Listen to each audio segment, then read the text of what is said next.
అయింది. కొన్ని సంవత్సరాలు నాకు వచ్చి అన్న అబ్బాయి మాట లేదన్నా, రాత్రి అన్నం తింటే ప్లేటు ముఖానికి వేసి కొట్టాడన్నా, ఫోన్ పగల కొట్టాడన్నా, నువ్వు కొట్టి మాట్లాడానంట. అమ్మ మీ ఇంటి వ్యవహారం నాకు ఎందుకమ్మా,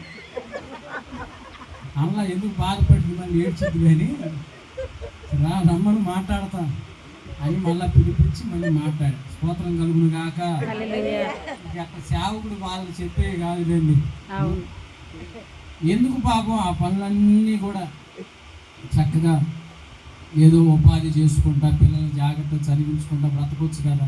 ఎందుకు అంటే ఈ జీవితం దేవుడిచ్చాడు కాబట్టి బ్రతికిన నాళ్ళు సాక్ష్య జీవితాన్ని జాగ్రత్తగా కాపాడు. కొంతమందినైనా దేవుని కోసం ప్రభావితం చేసి రక్షించాలి.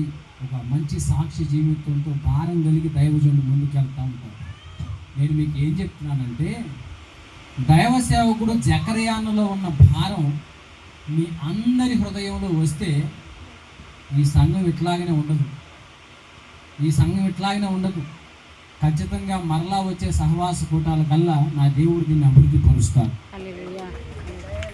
చప్పట్లు కొట్టి ఊరుకుంటారా? నేను చెప్పేది ఆలోచిస్తాను. సంతోషంగా చప్పట్లు కొట్టారు. దైవ సేవకుల్లో ఉన్న భారం ఏదైతే ఉందో అది మీ గుండెల్లోని కూడా రావాలని చెప్తున్నాను.